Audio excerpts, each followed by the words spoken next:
पिछले एपिसोड में श्री राम ने गुरु विश्वामित्र के साथ तारका और सुबाहु का वध कर किया। फिर श्री राम ने गौतम ऋषि की पत्नी अहिल्या को श्राप से मुक्ति दिलाई। इसके बाद राम, लक्ष्मण और विश्वामित्र मिथिला पहुंचे, जहां राजा जनक ने उनका आदरपूर्वक स्वागत किया।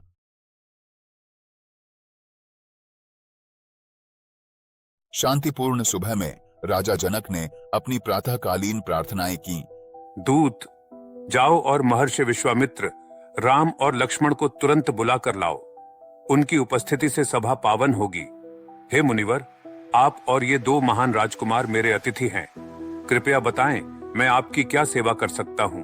हे राजन, ये दो राजकुमार राजा दशरथ के पुत्र हैं और वे आपके पास रखे महान धनुष को देखने की इच्छा रखते हैं। हे राजा जनक, कृपा हमें बताएं कि आपको आपकी पुत्री सीता कैसे प्राप्त हुई? राजा जनक ने अपनी यज्ञ भूमि को जोतते समय पाया कि धरती से एक कन्या प्रकट हुई। पृथ्वी से एक दिव्य प्रकाश प्रकट होता है जो चारों ओर पवित्र आभा फैला देता है। धरती से प्रकट होती नन्ही सीता दिव्य आभा से ओतप्रोत। जब मैं यज्ञ भूमि जोत रहा था, तब धरती से यह कन्या प्रकट हुई जिसे मैंने सीता नाम दिया। वह मेरी पुत्री है और उसकी विवाह के लिए मैंने एक शर्त रखी है।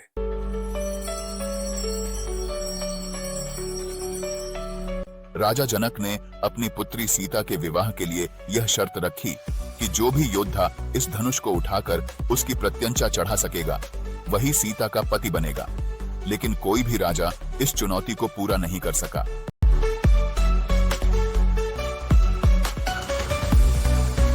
मैंने सीता का विवाह उस वीर से करने की शर्त रखी जो इस धनुष को उठा सके। अब तक कोई राजा इस चुनौती में सफल नहीं हुआ है।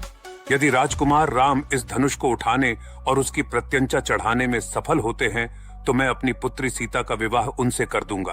राजा जनक ने गंभीर किंतु शांत मुद्रा में अपने मंत्रियों की ओर रुख किया। इस धनुष को राजकुमार राम के समक्ष लाओ, जो धनुष देवताओं और राजाओं द्वारा पूजित है। मंडप के चारों ओर सजी है। पवित्र भेंटें, रंगीन पुष्प, चंदन और धूप की लहरें धनुष की गरिमा और श्रद्धा को दर्शाती हुई। 500 बलशाली पुरुष 8 पहियों वाले रथ पर लोहे के बने उस कक्ष को लेकर आए जिसमें वह धनुष रखा हुआ था। हे मुनिवर, यह वह धनुष है जिसे देवता भी उठा नहीं सके। राजकुमार राम इसे देखें और इसे उठाने का प्रयास करें। ऋषि विश्वामित्र के मुख पर राम की क्षमता में गहरा विश्वास झलक रहा था। वीरता का प्रमाण, जय श्री राम, जय श्री राम। धरती का सम्मान, अधर्म का विनाश। जय श्री राम, जय श्री राम। शक्ति से हिलाए सारा जहान। श्री राम ने उस लोहे के कक्ष को खोला और धनुष को देखा। साथी योद्धा महान। हे मुनिवर, मैं इस धनुष को उठाकर इसकी प्रत्यंचा चढ़ाने का प्रयास करूंगा। राम के ऐलान से सभा में श्रद्धा की लहर दौड़ गई। सबके मन में एक ही सवाल था, क्या राम असंभव को संभव करेंगे? जय श्री राम, जय श्री राम। लंका में गूंजा उनका नाम। जय श्री राम, जय श्री राम ने बिना किसी कठिनाई के धनुष को उठाया और उसकी प्रत्यंचा चढ़ाई। अचानक धनुष 2 हिस्सों में टूट गया। जय श्री राम, दिल में गूंजता, हर प्राण में नाम। यह धनुष अब टूट गया है। जैसा आपने देखा, यह मेरी शक्ति नहीं, धर्म की विजय है। हे मुनिवर, राजकुमार राम ने अद्वितीय पराक्रम दिखाया है। मेरी पुत्री सीता अब राजकुमार राम की पत्नी बनेंगी और मेरे वंश की प्रतिष्ठा को बढ़ाएंगी। जय श्री राम, शक्ति का साथी राम ही। मंडप में हर्ष का माहौल फैल गया। उपस्थित जनसमूह ने खुशी और उत्साह से इस शुभ क्षण का स्वागत किया। मेरे संदेशवाहक शीघ्र अयोध्या जाएंगे और राजा दशरथ को इस शुभ घटना की जानकारी देंगे।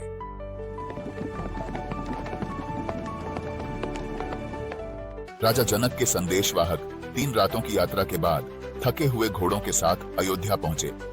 कृपया राजा को सूचित करें कि हम राजा जनक के राज्य मिथिला से आए हैं और उनके साथ साक्षात्कार की इच्छा रखते हैं। अयोध्या का भव्य महल, जहां सैनिक राजा दशरथ को महत्वपूर्ण समाचार देने की तैयारी कर रहे हैं। सैनिक राजा दशरथ को सूचित करने के लिए महल की ओर बढ़ते हैं। हे महान राजन, मिथिला के राजा जनक, महान यज्ञों के आयोजक, आपके कल्याण की कामना करते हैं। राजा जनक की पुत्री, जो पहले कई राजाओं द्वारा वांछित थी, अब आपके पुत्र राजकुमार राम के साथ विवाह के लिए तैयार है। राजा दशरथ के चेहरे पर आश्चर्य और प्रसन्नता की चमक फैल जाती है। यह समाचार हमारे वंश के लिए अत्यंत शुभ है। इस विवाह से दो राजवंशों का मिलन धर्म और समृद्धि को नया आयाम देगा। अब समय आ गया है कि अयोध्या के द्वार पर मंगल गूंजे। यह विवाह हमारे राज्य के लिए सौभाग्य का प्रतीक होगा। अब विलंब उचित नहीं। मैं स्वयं मिथिला जाकर इस शुभ अवसर का साक्षी बनना चाहता हूँ। संतों ने सहमति में सिर हिलाया। उनके चेहरे राजा दशरथ के निर्णय के प्रति पूर्ण समर्थन और संतोष दर्शा रहे थे। ऋषि और मंत्री उत्साह पूर्वक चर्चा करने लगे। उनके हाव भाव राजा के निर्णय के प्रति सहमति दर्शा रहे थे। ये उचित है राजन, हमें तुरंत मिथिला के लिए निकलना चाहिए। हमारे मेहमानों का भव्य स्वागत करो। वे लंबी यात्रा से आए हैं और उन्हें आराम की आवश्यकता है। महाराज, आपकी कृपा और उदारता के लिए हम हृदय से आभारी हैं। सुबह की रोशनी में महल जीवंत हो उठा। सेवक यात्रा की तैयारियों में व्यस्त थे। चारों ओर हलचल का माहौल था। चलो, हम मिथिला के लिए निकले ताकि हम इस महान विवाह में सम्मिलित हो सकें। यात्रा की सारी तैयारियां पूरी करें, कोई भी कमी न रहे। ये राजकाज का महत्वपूर्ण अवसर है। राजा दशरथ दृढ़ता और आनंद के भाव के साथ रथों की ओर अग्रसर हुए, मिथिला की महत्वपूर्ण यात्रा आरंभ करने को तैयार। धन और आभूषण लेकर चलने वाले अधिकारी हमारी अगुवाई करें। सेना की चारों टुकड़ियां तैयार रहें और रथों और पालकियों की व्यवस्था करें। हे महाराज, सब तैयार है। अब हम यात्रा पर निकल सकते हैं। अति उत्तम। सुमंत्र, अब विलंब नहीं होगा। मिथिला की यात्रा तुरंत आरंभ करें। झंडे और पताकाएं हवा में लहरा रही थीं, राजवंश के गौरव और यात्रा की महत्ता को दर्शाते हुए। 4 रातों की यात्रा के बाद राजा दशरथ मिथिला के नगर में पहुंचे। नगर ने विशेष रूप से सजावट की थी। राजा दशरथ मिथिला में प्रवेश करते हैं, जहां नागरिक श्रद्धा से स्वागत के लिए पंक्तिबद्ध खड़े थे। स्वागत है, हे महान राजा। आपके आने से मुझे अपार खुशी हो रही है। आपकी उपस्थिति से हमारा सम्मान बढ़ा है। महाराज जनक, आपका आतिथ्य अभूतपूर्व है। इस शुभ अवसर पर आपका स्नेह और सम्मान पाकर मैं अत्यंत कृतज्ञ हूँ। यह मिलन हमारे संबंधों को और गहरा करेगा। जनक राजा दशरथ को आगे ले जाते हुए सत्कार की भव्य तैयारियां दिखा रहे थे। दोनों राजाओं के बीच आत्मीयता स्पष्ट झलक रही थी। कल यज्ञ के समापन के बाद हम इस विवाह समारोह का आयोजन करेंगे। आपका प्यार और सम्मान हमें प्राप्त हुआ है। हम आपकी इच्छा के अनुसार सभी आयोजनों में आपके साथ रहेंगे। यह एक महान दिन होगा जब मेरी पुत्री सीता और राजकुमार राम का विवाह होगा। हे राजा, इक्ष्वाकु और विदेह के घरानों का गौरव अद्वितीय है। राजकुमार राम और राजकुमारी सीता एक दूसरे के लिए उपयुक्त हैं। राजन, आपके भाई कुशध्वज की 2 कन्याएं भरत और शत्रुघ्न के लिए उपयुक्त हैं। इन चारों राजकुमारों के विवाह से दोनों कुलों की महिमा चिरकाल तक गूंज उठेगी। हे ऋषि, मैं गर्वित हूं कि आपने मेरे घराने के साथ इक्ष्वाकु के घराने का विवाह तय किया है। मैं अपने भाई की बेटियों का विवाह भरत और शत्रुघ्न से करने को तैयार हूं। राजा जनक का स्वीकार सुनते ही ऋषि विश्वामित्र के चेहरे पर एक संतुष्टि भरी मुस्कान उभर आई। राजा जनक ने विवाह के लिए उपयुक्त समय का उल्लेख किया, जो अगले दिन फाल्गुनी नक्षत्र में था।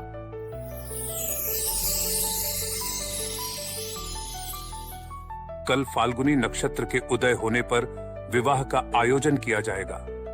यह समय शुभ माना जाता है। महाराजगण और ऋषियों, आपका आगमन हमारे मिथिला के लिए परम सौभाग्य का क्षण है।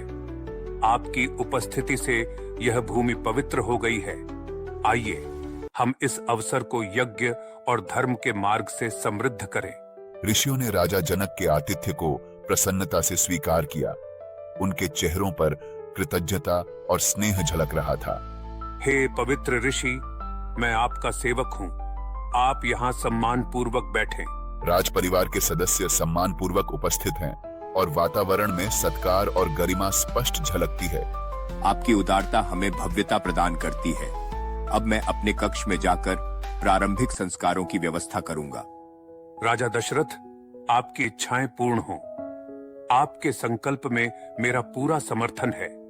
यह हमारा सौभाग्य होगा कि अयोध्या और मिथिला के संबंध और प्रगाढ़ हों।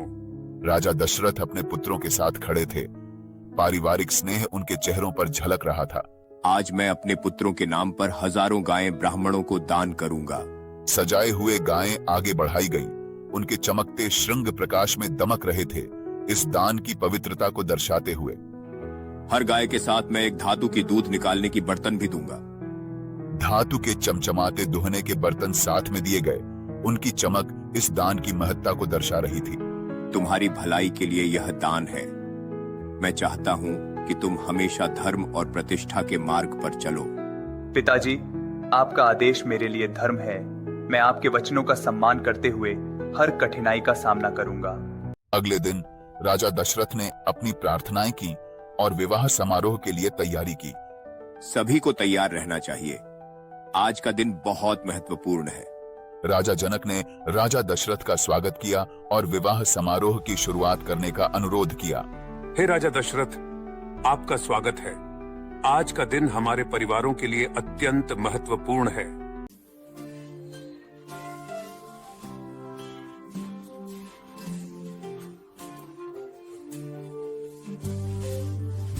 सभी ऋषियों ने यज्ञ की अग्नि प्रज्वलित की और विवाह की तैयारी करने लगे। विवाह वेदी के समीप सीता और राम के चेहरों पर प्रेम और नए जीवन की प्रतीक्षा झलकती है। हे राम, आज से मेरी पुत्री सीता तुम्हारी धर्मपत्नी होगी। इसे स्वीकार करो। मैं आपके प्रत्येक शब्द का सम्मान करता हूँ महाराज जनक। सिया राम का प्रेम युगों युगों का मान। जय श्री राम प्रेम का। राजा जनक ने लक्ष्मण, भरत और शत्रुघ्न को भी उनकी दुल्हनों के साथ विवाह करने का निर्देश दिया। हे लक्ष्मण, अपने हाथ में उर्मिला का हाथ लो। यह मिलन धर्म और प्रेम का प्रतीक बनेगा। भरत, मंडवी का हाथ स्वीकार करो। इस बंधन से तुम्हारा जीवन और समर्पित होगा। शत्रुघ्न, श्रुतकीर्ति को अपनाओ। यह मिलन तुम्हें धर्म और कर्तव्य के मार्ग पर सशक्त बनाएगा। समारोह के सफल समापन पर राजा जनक और राजा दशरथ के चेहरों पर गर्व और संतोष की मुस्कान खिल उठी। हे राजन, मैं अब ध्यान के लिए जा रहा हूँ। आपके पुत्रों के भविष्य के लिए मेरी शुभ कामनाएं सदा रहेंगी। ऋषि विश्वामित्र अपनी यात्रा पर आगे बढ़ते हैं, वन को पीछे छोड़ते हुए। प्रभात की हल्की हवा में हिलते वृक्षों के बीच वन एक शांतिमय आभा बिखेर रहा था, मानो ऋषि विश्वामित्र के प्रस्थान को मूक विदाई दे रहा हो। राजन जनक, इस पवित्र अवसर के लिए आपकी आतिथ्य और स्नेह का आभारी हूँ। अब विदा लेने का समय आ गया है। हम अपने महल की ओर प्रस्थान करेंगे। हे राजा दशरथ, आपका आभार है कि आपने इस विवाह समारोह में भाग लिया। आपके पुत्रों की हमेशा रक्षा हो।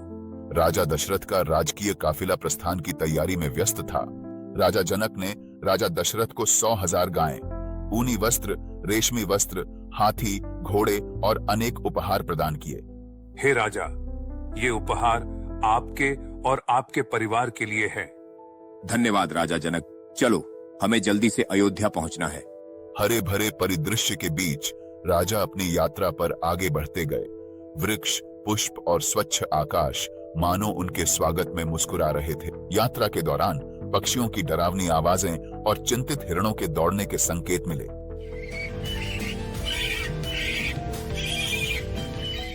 अचानक भयभीत हिरणों का एक झुंड मार्ग के पार दौड़ता हुआ दिखाई दिया। उनकी आंखों में भय की छाया झलक रही थी।